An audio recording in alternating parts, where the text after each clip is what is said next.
মুখশুদ্ধি তো আপনারা অনেক রকম খেয়েছেন, তবে এই মুখশুদ্ধি একবার বানিয়ে দেখুন। এটা সম্পূর্ণ প্রাকৃতিক, এতে কোনো রকম কালার ইউজ হয়নি। এই আমলকির মুখশুদ্ধি সারা বছর যদি খেতে পারেন তাহলে গ্যাস অম্বল, বদহজম, কোষ্ঠকাঠিন্য ইত্যাদি বিভিন্ন পেটের রোগ তো যাবেই, তাছাড়া ত্বক ভালো থাকবে আর চুলের স্বাস্থ্যও ভালো থাকবে। আর সবথেকে মজার কথা, এটা যদি একবার বানিয়ে নেওয়া যায় তাহলে সারা বছর সংরক্ষণ করে রাখা যায়। তাই বন্ধুরা, প্লিজ ভিডিওটিকে কেউ স্কিপ করবেন না, আপনারা সম্পূর্ণ রেসিপিটি দেখে এই রকম আমলকির মুখশুদ্ধি বানিয়ে নিন। যদিও বাজারে অনেক রকম আমলকির মুখশুদ্ধি পাওয়া যায়, তবু এইটা খুবই মুখরোচক আর বাড়িতে বানালে অনেকটাই সাশ্রয় হয় আর বানানোও খুব সহজ। নমস্কার বন্ধুরা, হেসেল বনলক্ষ্মীতে আপনাদের সকলকে স্বাগত। আমলকির এই মুখশুদ্ধি বানানোর জন্য এখানে আমি 300 গ্রাম আমলকি নিয়েছি। আমলকিগুলো বেশ বড় বড় সাইজে নিয়েছি। আমলকির মধ্যে যে দাগগুলো দেখা যাচ্ছে, এগুলো আমলকিটা মানে পচা নয়, এগুলো আমলকিরই দাগ। একটু বড় সাইজের আমলকি নিলে আমলকির মুখশুদ্ধিটা বেশ ভালো হয়। দাগগুলো থাকলে কোনো অসুবিধা নাই, কারণ এটা আমলকিরই দাগ। আমি ধুয়ে মুছে নিয়েছি আমলকিগুলো। এখন এটাকে গ্রেট করে নেব। তা গ্রেটারের যে মোটা অংশ সেই দিকে এটা গ্রেট করে নিতে হবে। দেখুন বন্ধুরা, আমি আমলকিটা এই মোটা দিক দিয়ে খুব ভালো করে গ্রেট করে নিচ্ছি। আমলকিটা যদি একটু বড় সাইজের হয় তাহলে হাতে ধরতে সুবিধা হবে, তাতে গ্রেট করতে সুবিধা হবে। আর বড় আমলকিগুলোর টেস্টও বেশ ভালো হয়, কারণ ছোটো সাইজে যদি খুব আমলকিগুলো হয় তাহলে কষা ভাবটা একটু বেশি থাকে। তার জন্য বড় সাইজের আমলকি কেনার চেষ্টা করবেন। এখন বাজারে প্রচুর পরিমাণে আমলকি পাওয়া যাচ্ছে আর আমলকির দামও এখন কমে গেছে। আর এটাই হচ্ছে উপযুক্ত সময় সারা বছরের জন্য আমলকি সংরক্ষণ করার। তাই এইভাবে যদি আমলকি সংরক্ষণ করতে পারেন তাহলে সারা বছর আমলকি খেতে পারবেন। আর যারা আমলকি খেতে একদম পছন্দ করেন না, তারাও দেখবেন এই আমলকির মুখশুদ্ধিটা পছন্দ করবে। এইভাবে আমি গোটা আমলকিটা ঘষে নিলাম। এখন দেখুন ভিতর থেকে বীজ বেরিয়ে গেছে। বীজের থেকে যেটুকু আমলকি লেগে আছে সেটুকুও ঘষে নিচ্ছি আর বীজটাকে ফেলে দেবো। তাই বীজের চারিপাশে যেটুকু আমলকি আছে একটু নষ্ট করব না, পুরোটাই ভালোভাবে ঘষে নিচ্ছি। এই সময় হাতকে কিন্তু একটু সাবধানে ঘষতে হবে, কারণ হাত কেটে যাওয়ার বেশি সম্ভাবনা থাকে। একটু সাবধানে আমলকিটা ঘষে নিতে হবে। এইভাবে সব আমলকিগুলোই আমি ঘষে নিলাম। এখন এর মধ্যে দেবো আমি বিট।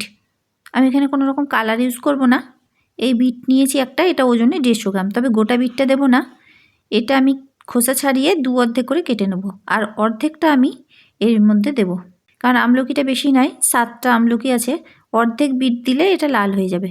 আর বিটটা এই বড় দিকেই গ্রেট করে নেব। যেদিকে আমলকি ঘষেছি সেদিকে বিটটাকেও গ্রেট করে নিতে হবে। 300 গ্রাম আমলকি নিয়েছি, তাতে মোট বিট দিচ্ছি 150 গ্রামের অর্ধেক বিট। গোটা বিটটা দিলাম না, এটাতেই কালার চলে আসবে। একদম টাটকা বিট যদি দেওয়া হয় তাহলে অল্প দিলেই কাজ হয়ে যায়।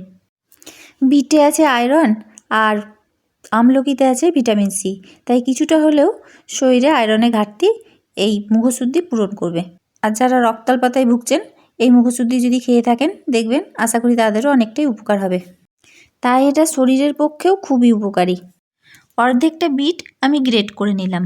এখন 1 ইঞ্চি মতো আদা নিয়েছি, খোসা ছাড়িয়ে ভালো করে ধুয়ে নিয়েছি। এখন এই আদাটা গ্রেট করে নেব, তবে মোটা দিকে গ্রেট করব না, গ্রেটারের যে সরু দিকটা আছে সেই দিকে আদাটা গ্রেট করে নেব। অনেক সময় পেট ফেঁপে থাকলে এটা ভালো কাজ দেয়। তাছাড়া আদা আমাদের হজমেও সাহায্য করে। সমস্ত উপকরণ গ্রেট করা হয়ে গেল। এখন একটা কড়াই গরম করে তাতে দিচ্ছি 1 চামচ জোয়ান। জোয়ানটা এখন লো ফ্লেমে ড্রাই রোস্ট করে নিতে হবে। যখন জোয়ান থেকে সুগন্ধ উঠতে শুরু করবে তখন গ্যাস বন্ধ করে জোয়ানটা ঠান্ডা করে নেব। তারপর এটা মিক্সার গ্রাইন্ডারে গুঁড়ো করে নেব। এখানে আপনারা মৌরিও দিতে পারেন, তবে আজকে আমি মৌরি দিচ্ছি না, শুধু জোয়ান দিয়েই বানাবো। মৌরি দিলেও খেতে খুব ভালো লাগবে। জোয়ানটা কড়াই সমানে নেড়ে নেড়ে ভেজে নিতে হবে। আর জোয়ানটা ভাজা হলে বোঝা যাবে জোয়ান ভাজার একটা সুন্দর গন্ধ বেরোবে। তো দেখুন বন্ধুরা, জোয়ানটা ভাজা হয়ে গেল। এখন গ্যাস বন্ধ করে এটা ঠান্ডা করে গুঁড়ো করে নেব। এখন গ্রেট করে নেওয়া সমস্ত উপকরণের মধ্যে দিয়ে দিচ্ছি 1/2 চামচ পরিমাণ লবণ, দিচ্ছি 1/2 চামচ পরিমাণ বিট লবণ, আর যে জোয়ানটা গুঁড়ো করেছি সেই জোয়ান গুঁড়োটা এর মধ্যে দিয়ে দিলাম। আর দিচ্ছি 1 চামচ চিনির গুঁড়ো। এখানে আপনারা চিনির গুঁড়ো না দিলে মিচড়ি গুঁড়োও দিতে পারেন। আর বিটে যেহেতু মিষ্টি আছে তার জন্য চিনিটা এখানে কমই লাগে, কারণ বিটটা অনেকটাই মিষ্টি। খুব ভালোভাবে এখন এটাকে মিশিয়ে নিতে হবে। খুব ভালোভাবে মেশালেই বিটের কালারটা আমলকির মধ্যে চলে আসবে আর আমলকিটা লাল হয়ে যাবে। আর আমি যতক্ষণ এই সমস্ত উপকরণগুলো মিশিয়ে নিচ্ছি ততক্ষণে আপনারা প্লিজ একটু কমেন্ট করে বলুন তো এই ধরনের আমলকির মুখশুদ্ধি কেউ বানিয়েছেন কিনা। আর যদি না বানিয়ে থাকেন তাহলে অবশ্যই একবার এই আমলকির মুখশুদ্ধি বানিয়ে দেখুন। ভালো তো আশা করি লাগবেই। আর যদি ভালো লেগে থাকে তখন না হয় সারা বছরের জন্য বেশি করে বানিয়ে নেবেন। একবার অল্প করে আগে বানিয়ে দেখুন। আশা করি আপনাদের রেসিপিটা সকলের ভালো লাগবে। আর যে সকল নতুন বন্ধুরা রেসিপিটা দেখছেন তাদের যদি ভালো লেগে থাকে তো প্লিজ চ্যানেলটিকে সাবস্ক্রাইব করে দেবেন। তার সঙ্গে পাশে থাকা বেল আইকন অবশ্যই প্রেস করবেন যাতে আমার নতুন নতুন ভিডিও আপনাদের মোবাইলে আগে পৌঁছে যায়।